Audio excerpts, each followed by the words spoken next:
Hello viewers, अन academy IAS मंजिल के YouTube channel पर आप सभी का स्वागत है। I hope you are doing great. आपको मैंने कुछ दिन पहले ही बताया था दैट प्रोड्यूसर प्राइस इंडेक्स के ऊपर मैं वीडियो बनाने वाला हूं। और आज फाइनली मैं यूपीएससी प्रीलिम्स 2027 के लिए जो सबसे इम्पॉर्टेंट करंट अफेयर्स है उसके ऊपर आज मैं ये वीडियो बनाने जा रहा हूं। इस वीडियो में सिंपल एक ऑब्जेक्टिव है दैट जितने भी स्टूडेंट्स इस वीडियो को देख रहे हैं उनको एग्जैक्टली तीन चीज समझ में आ जाए। The first thing which they need to understand is what is this price index, A, B what is WPI, C what is the problem with WPI which PPI is going to solve. So these are the three very, very important concepts which you must know in Indian economy. And you know that this topic comes under the chapter on inflation. Or inflation say UPSC have asked time and again numerous questions. लेकिन पिछले कुछ सालों से inflation से question आया ही नहीं। क्यों नहीं आया? बिकॉज कोई सिग्निफिकेंट करंट अफेयर्स नहीं था। But now we can be 100% sure that they are going to repeat a question on inflation and this is going to come from producer price index. So friends, we will try to understand all the nitty-gritties related to this entire concept. It's very conceptual, technical, so be patient. Try to listen to this video till the end. And any doubt which you have, you can comment. I will reply back personally on that comment so that आपके जितने भी doubts हैं producer price index को लेकर resolve हो जाए. सबसे पहले न्यूज देखिए क्या है, जो the Hindu, Indian Express, Mint सभी न्यूज में कवर किया गया, मैगजीन्स में कवर किया गया दैट गवर्नमेंट जो है उसने पहली बार पीपीआई डेटा को ऑफिशियली रिलीज किया है. And this PPI data has been released for both goods as well as services. So first time, ये मत भूलिएगा, first time this is happening. Second thing which government has said that in the next 5 years, WPI is going to be phased out. मतलब आने वाले 5 साल में gradually WPI को phase down किया जाएगा और PPI को फेज अप किया जाएगा. Which means in the coming 5 years, WPI will be eventually replaced with Producer Price Index. अब ये गवर्नमेंट की तरफ से कौन रिलीज किया ये भी जान लीजिए. Ministry of commerce and industry. Ministry of commerce and industry जिसके अंदर एक डिपार्टमेंट है, उस डिपार्टमेंट का नाम है DPIIT. यही डिपार्टमेंट WPI के डेटा को रिलीज करती है और अब यही डिपार्टमेंट PPI के डेटा को भी रिलीज कर रही है. So this is India's fulfilling the recommendation of IMF. IMF ने इंडिया के इन्फ्लेशन के ऊपर सीरियस सवाल उठाया था that India is not measuring the inflation accurately, और इसलिए इंडिया के इन्फ्लेशन मेजरमेंट को लेकर IMF ने इंडिया को ग्रेड B दिया था because India is not measuring the inflation accurately. और इसीलिए IMF ने रिकमेंड किया था that India needs to as soon as possible move away from WPI to PPI, and now India is finally fulfilling that recommendation. Although 5 साल में eventually PPI full-fledged form में आएगा, but yes, we have initiated the process by releasing for the first time the data on PPI for both goods and services.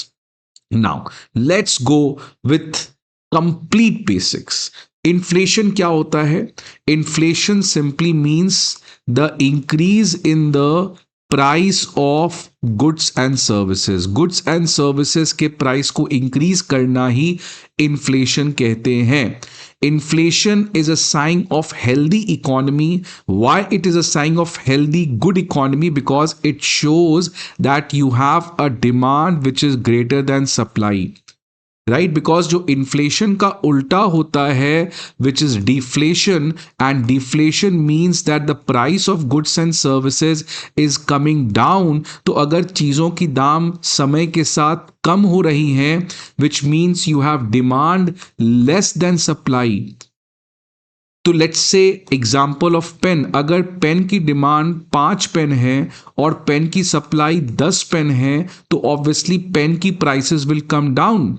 And if the prices of pen is coming down, it reflects that economy already has over capacity. So if economy already has over capacity, then there's not going to be any investment. So as a pen producer, why will I set up a new factory when I'm already producing 10 pen and you are demanding 5 pen? So in fact, factories will shut down and no investment will happen. And this is what happened for so many years in Japan, जो deflation की इस problem से गुजर रहा था.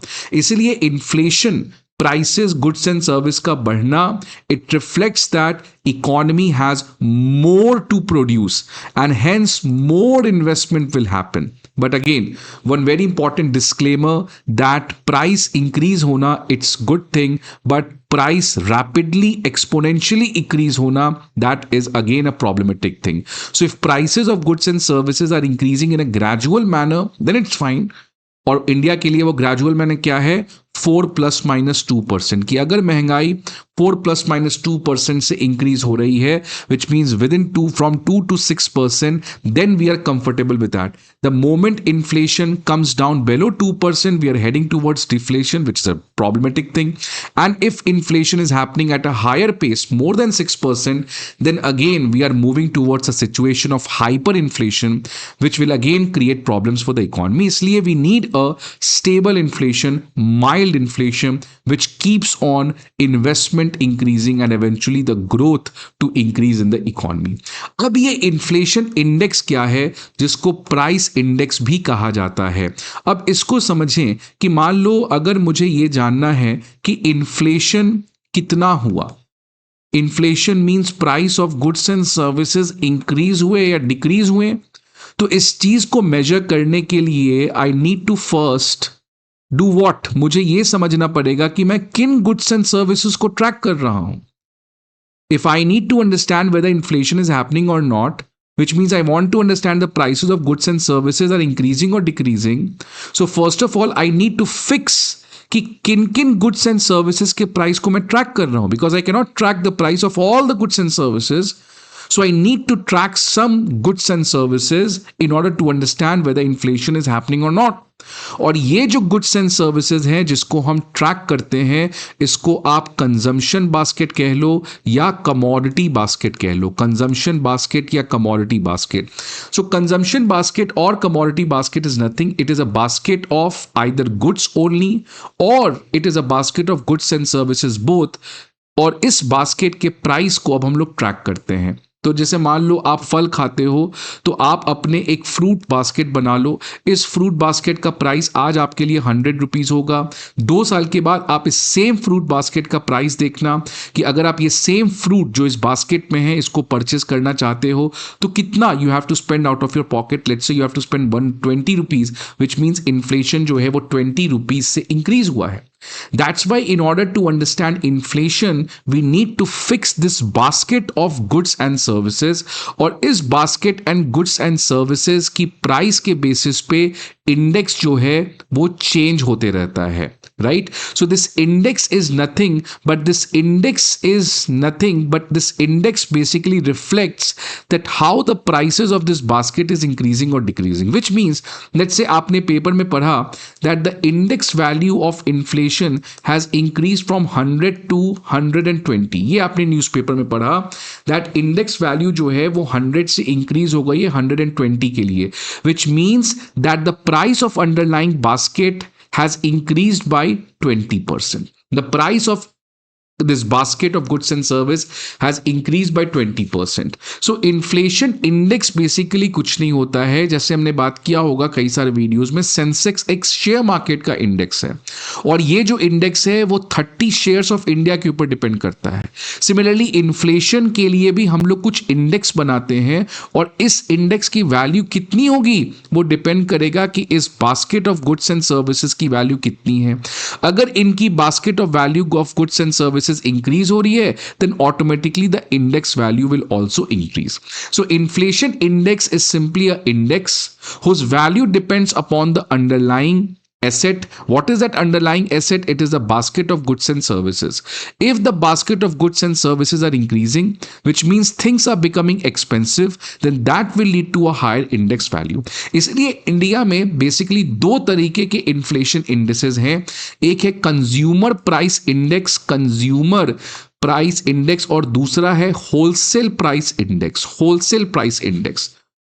तो consumer price index जो है वो एक ऐसा इन्फ्लेशन को मेजर करने वाला इंडेक्स है जो इन्फ्लेशन को कंज्यूमर्स के पर्सपेक्टिव से समझता है। WPI is again an inflation index which basically tries that how the prices of basic goods have increased from the wholesaler's perspective. Wholesaler और प्रोड्यूसर के बीच, कंज्यूमर के बीच में डिफरेंस क्या है कि for example if this is mister Joe, this mister Joe will go to a shop, mister A, let's say mister A will go to a shop and buy a pen, right? So this mister A is going to a retail shop, जो घर का आपका कोई बगल में किराना shop है, वहां पे जाके आप कुछ सामान खरीदते हो। सो this is a retail market. But ये रिटेल मार्केट में जो सामान आया होगा वो कहां से आया होगा? होलसेल मार्केट से। और होलसेल मार्केट में सामान कहां आया होगा? प्रोड्यूसर की तरफ से। So if we are measuring inflation from the perspective of mister A कि मिस्टर ए के लिए महंगाई इंक्रीज हुई या डिक्रीज हुई है, तो मिस्टर ए सामान खरीदने जा कहां रहा है? रिटेल मार्केट में। So whenever we understand inflation, or when we want to understand inflation from the perspective of Mr. A, who is going to buy the goods and services in the retail market, this is what CPI does. तो consumer price index एक inflation का ऐसा index है जिसकी value depend करती है on how the prices are changing in the retail market where individuals like Mr. A is going to buy the goods. But if we want to understand inflation at the level of wholesale market, जहां पे bulk transactions होता है, B2B transactions होता है, business to business, because Mr. A जो retailer है वो यहां पे खरीदेगा कंज्यूमर, बट यहां पे एक बिजनेस दूसरे बिजनेस को सामान बेच रहा है और बल्क ट्रांजैक्शन हो रहा है। So this is happening in the wholesale market. And if we want to understand inflation, how the prices of the things is increasing at the wholesale level, then for that we have an inflation index known as wholesale price index. Wholesale price index. Now we will understand WPI because आज जो हमारा topic of discussion है PPI, वो पूरी तरीके से WPI से linked है, CPI से कोई ज्यादा कनेक्शन नहीं है। तो CPI तो आपको मैंने इन्फ्लेशन बता दिया, आपको मैंने इन्फ्लेशन इंडेक्स बना दिया कि इंडेक्स की जो वैल्यू है वो इस बास्केट पे चेंज करती है। अब ये इंडेक्स दो तरीके से बनाया जाता है डिपेंडिंग अपॉन आप इन्फ्लेशन किसके पर्सपेक्टिव से समझना चाहते हो। अगर आप इन्फ्लेशन मिस्टर ए जैसे लोगों से समझना चाहते हो जो रिटेल मार्केट में जाके चीजें खरीदना चाहते हैं, so for that you have a inflation index known as CPI।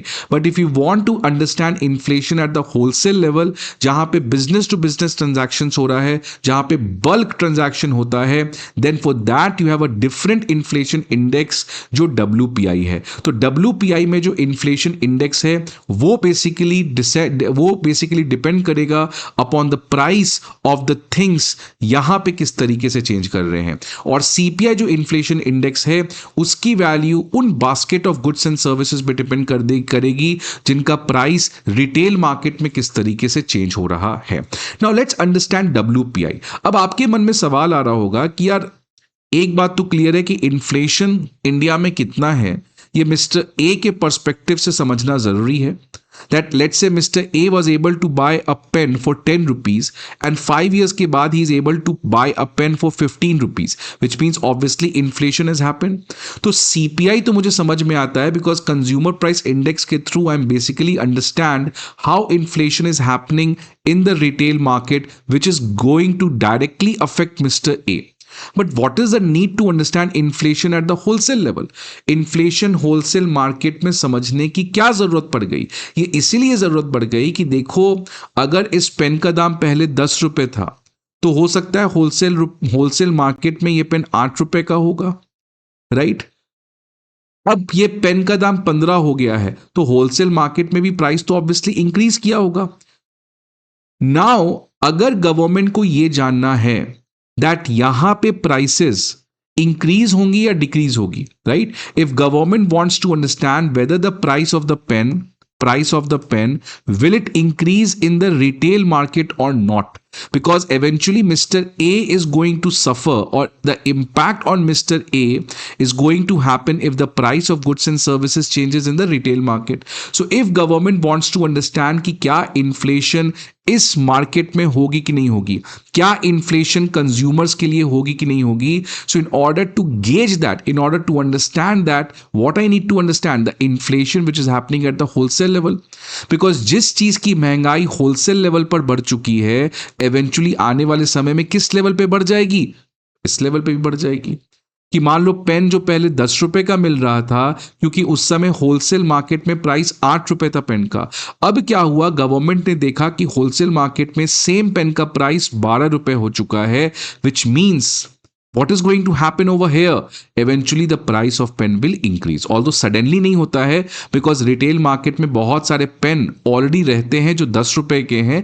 Eventually जब ये स्टॉक खत्म होता है और ये जो नया स्टॉक आता है जहां पे होलसेल मार्केट में प्राइसेस बढ़ चुकी है, then eventually what will happen, that retail inflation will also increase. So that is the importance of WPI, कि WPI जो है it basically helps us in understanding how the inflation at the level of consumer, how the inflation at the level of retail market is going to increase, right? So इसलिए कहा जाता है that CPI is WPI in waiting, कि WPI जो है वो आने वाले टाइम में अगर इंक्रीज होता है तो एवेंचुअली उसके बाद इंक्रीज कहां पे आएगा? CPI. इसीलिए गवर्नमेंट ऑफ इंडिया जो है वो दोनों को ट्रैक करती है. CPI इसको ट्रैक करने का काम NSO करती है जो ministry of commerce and industry के अंदर है, और MOSPI के अंदर है, ministry of statistics and programme implementation. और होलसेल लेवल पे इन्फ्लेशन का समझने का काम DPIIT का है जो ministry of commerce and industry के अंदर निकालती है, राइट? तो इस तरीके से CPI और WPI इंडिया के दो मेजर इन्फ्लेशन इंडेक्स हैं.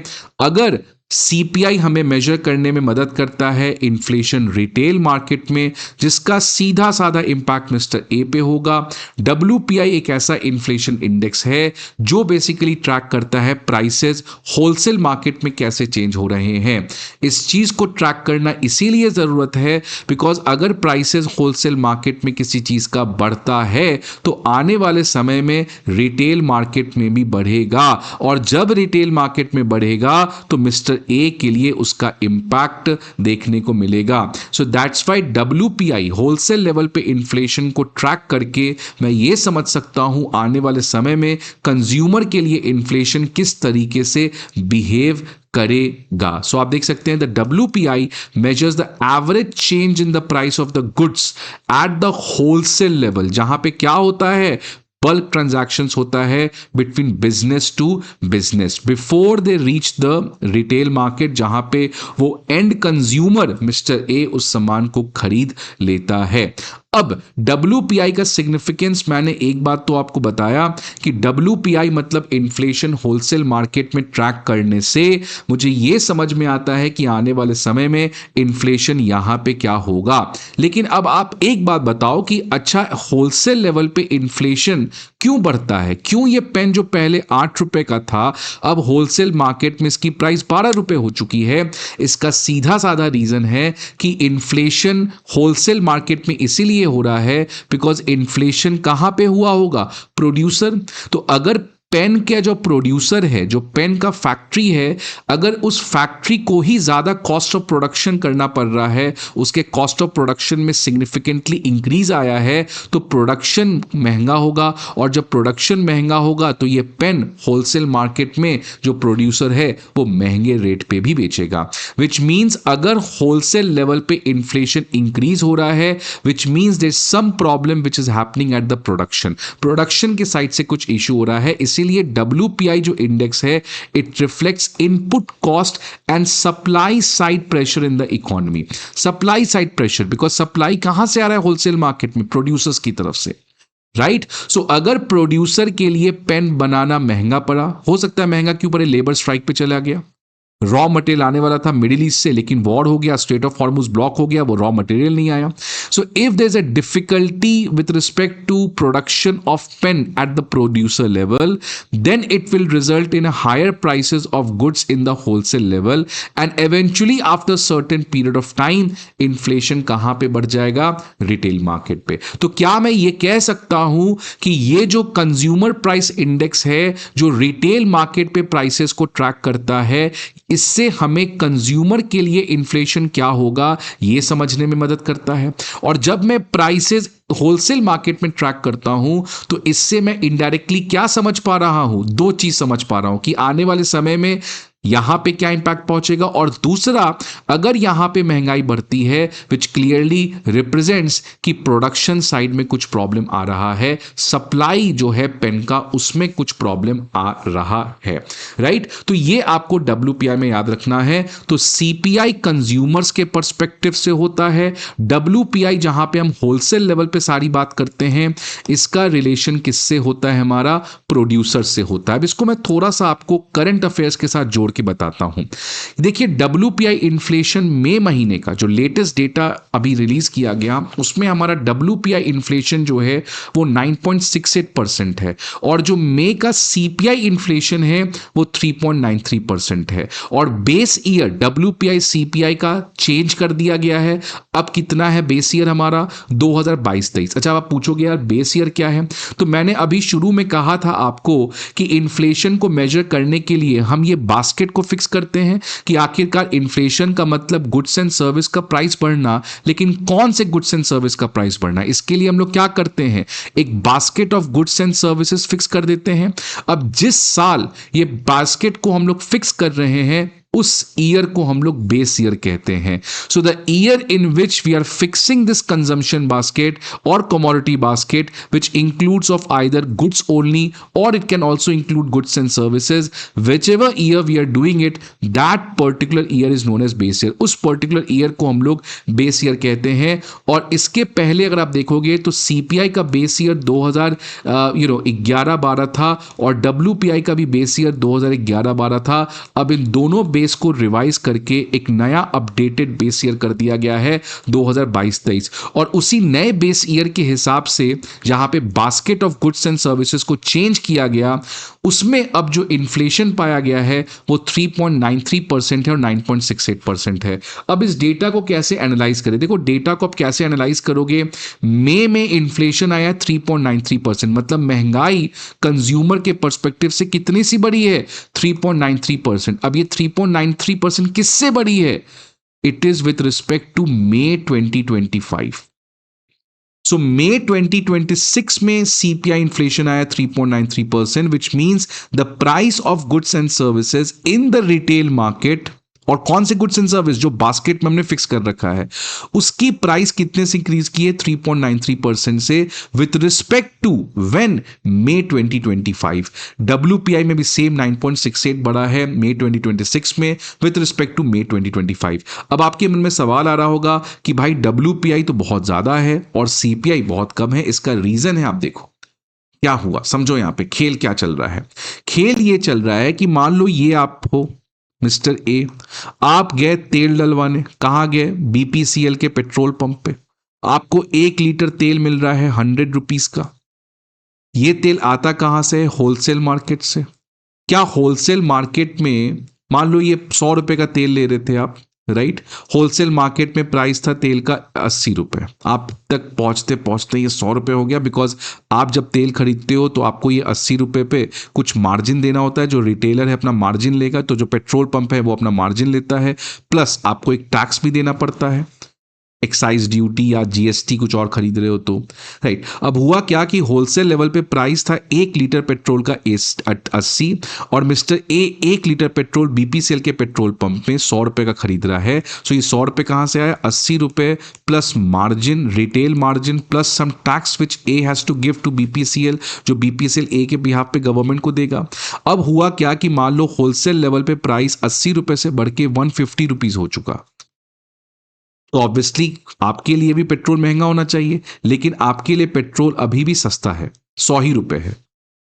तो होलसेल लेवल पे महंगाई बढ़ गई है, और अगर होलसेल लेवल पे महंगाई बढ़ गई है मतलब ऑब्वियसली प्रोडक्शन साइड प्रॉब्लम आ रहा है, सप्लाई साइड प्रॉब्लम आ रहा है। So if inflation is increasing at the wholesale level, तो ऑब्वियसली इन्फ्लेशन कहां पे इंक्रीज होना चाहिए था? रिटेल लेवल पे, बट ये नहीं हुआ।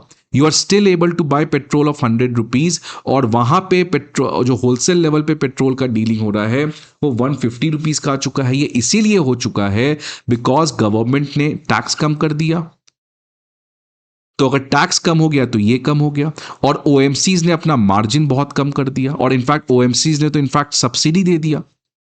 सो this is what is happening right now कि होलसेल लेवल पे आप इन्फ्लेशन देखो 9.68% पे आ चुका है, बिकॉज प्रॉब्लम तो यहां पे है, but this problem is not passing over to mister A, because जो ये चीजों को बेच रहे हैं they are giving a huge subsidy. For example जो ऑयल मार्केटिंग कंपनीज हैं वो 1 लीटर पेट्रोल के ऊपर in the starting of the war 24 rupees per litre subsidy दे रहे थे एक तरीके से, और डीजल में तो 105 रुपए का सब्सिडी दे रहे थे पर litre of diesel.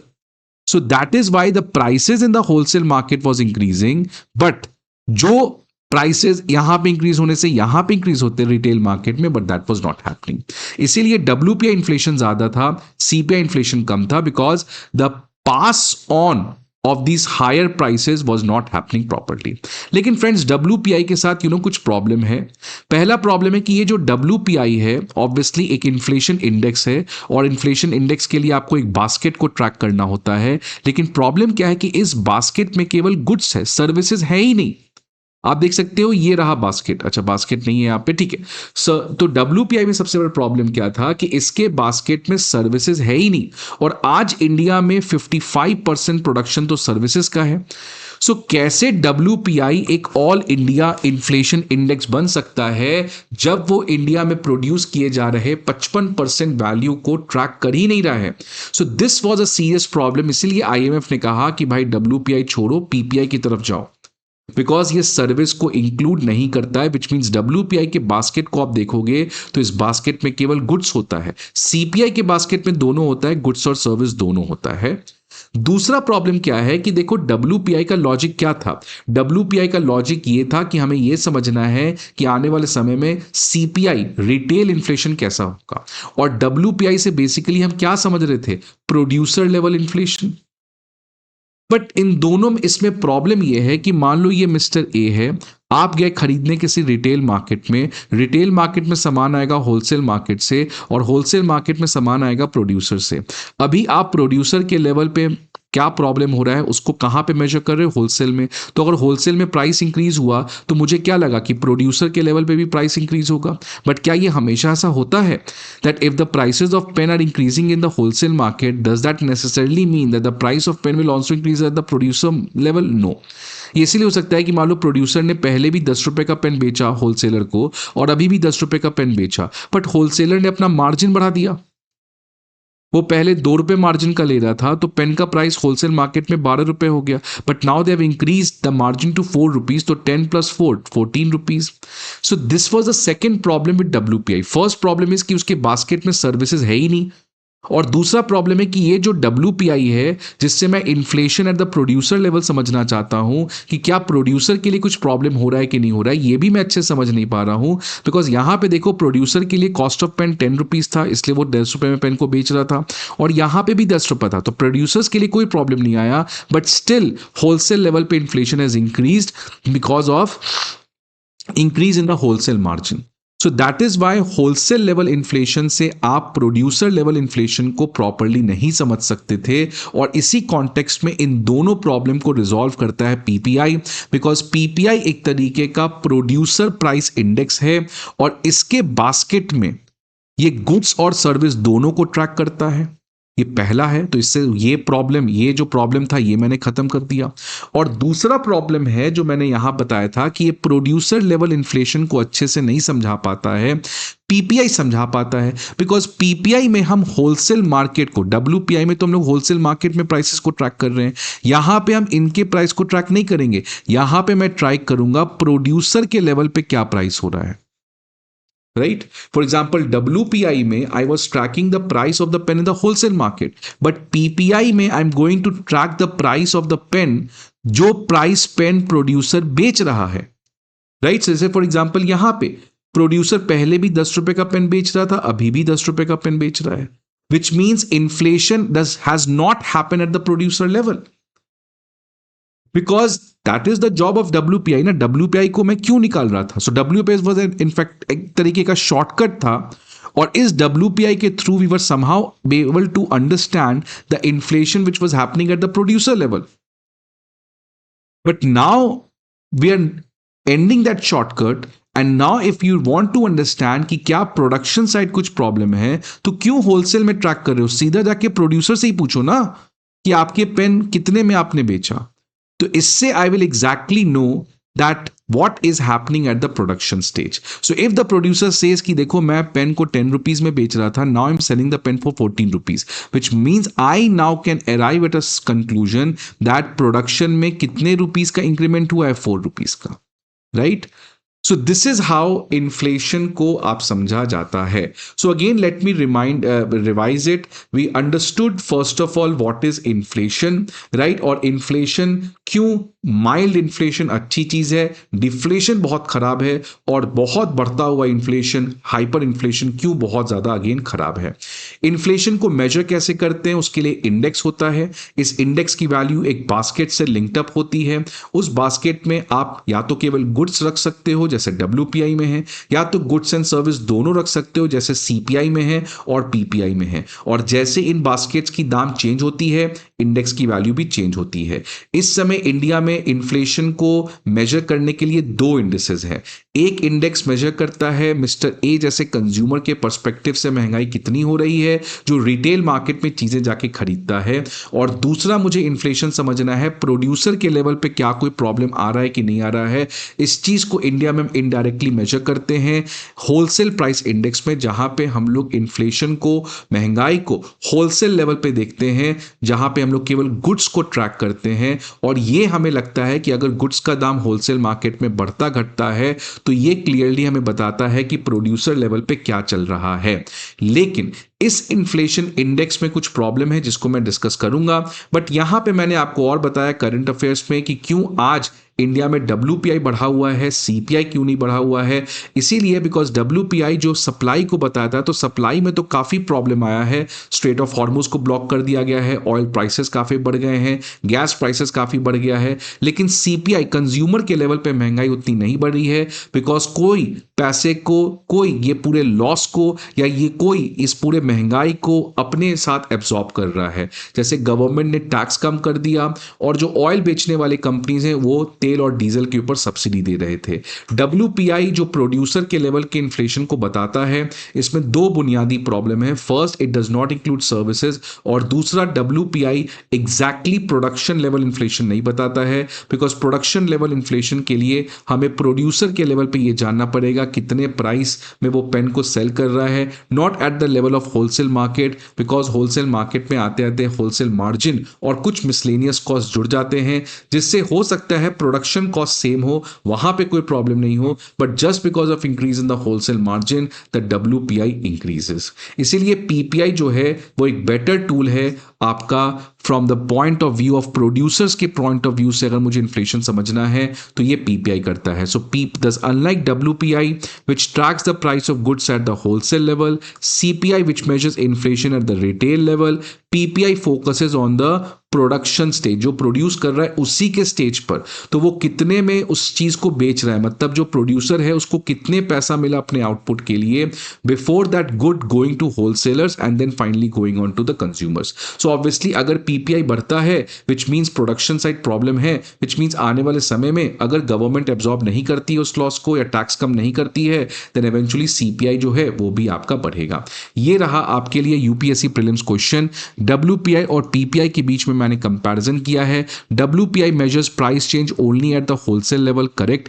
PPI measures price change from the producers perspective, absolutely correct. PPI can include both input and output price, yes. तो मैं प्रोड्यूसर से जाके पूछ सकता हूं कि तुमने इन आउटपुट कितने का बेचा और तुम्हें इनपुट पे कितना खर्च है, बट होलसेल में मैं ये नहीं कर सकता बिकॉज होलसेल में आई कैन ओनली आस्क कि आप कितने में चीज को बेचे हो, राइट। तो क्योंकि वो केवल आपको पीपीआई में पॉसिबल है, डब्ल्यूपीआई में ऐसा कोई भी डिस्टिंग्विश नहीं होता। इसलिए जो गवर्नमेंट ने डेटा निकाला है पीपीआई का, तो इनपुट पीपीआई अलग निकाला है, आउटपुट पीपीआई अलग निकाला है। Unlike WPI, PPI can be design to cover services, yes वो तो है भी। तो ऑल द ऑप्शन जो है इसमें वो हमारा आपका करेक्ट है। सो आई होप आपको ये वीडियो अच्छा लगे। इसमें मैं एक और सेकेंड पार्ट 2 बनाऊंगा पीपीआई को लेकर, जिसमें मैं और कॉन्सेप्ट्स को क्लियर करूंगा आपका। अभी ये वीडियो आप देखें, इसको 2 बार देखें, 3 बार देखें, जो डाउट्स है पूछे, मैं रिप्लाई करूंगा। और इसके बाद पार्ट 2 जो कुछ समय में और डिटेल में मैं जाऊंगा पीपीआई को लेकर, उससे आपका पीपीआई हर एक तरीके से कंप्लीट हो जाएगा। आई होप आपको ये वीडियो अच्छा लगे। लाइक सब्सक्राइब जरूर करिएगा। See you again some other video. Till then good bye and take care.